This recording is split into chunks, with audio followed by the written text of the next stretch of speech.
The proportion of children in Scotland being treated on time for mental health problems has hit a record low, with more than a third still waiting after the 18-week target. New figures also revealed more than 800 children and young people waiting over a year. The figures, produced by Scottish Government statisticians, prompted calls for an urgent review of children and adolescent mental health services, CAMHS. Opposition parties accused the SNP of being distracted by its independence obsession. The target is for 90% of referrals to start treatment within 18 months. However, the data for the 3 months to September 30 showed just 64.5% of young people seen in this time, down from 69.7% the previous quarter and 69% in September 2018.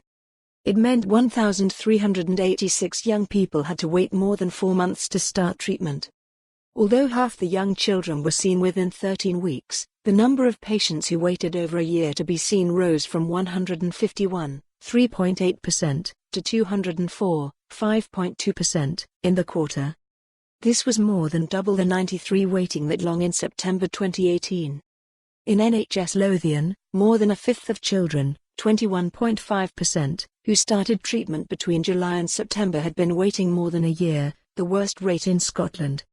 Another 602 children across Scotland had yet to be seen after waiting over a year. Around 1 child in 10 aged 5 to 16 has a clinically diagnosable mental health problem, with half of mental health problems established by the age of 14 and 75% by age 24.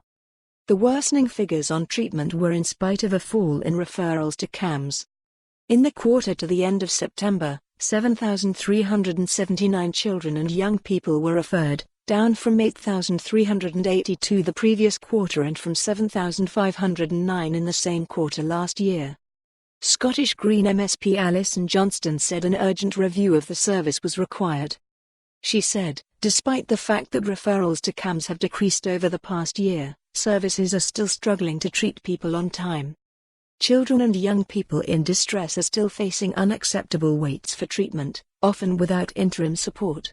This places significant extra strain on children and their families at what will already be an extremely difficult time.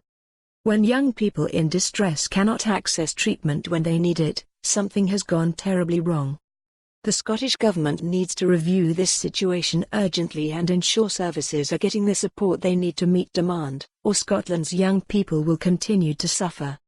Scottish Lib Dem MSP Alex Cole-Hamilton added, just last week the government denied there was a mental health crisis.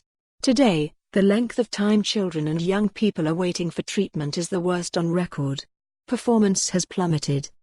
The SNP government is failing a generation of young people. For more on this story, visit the news article link.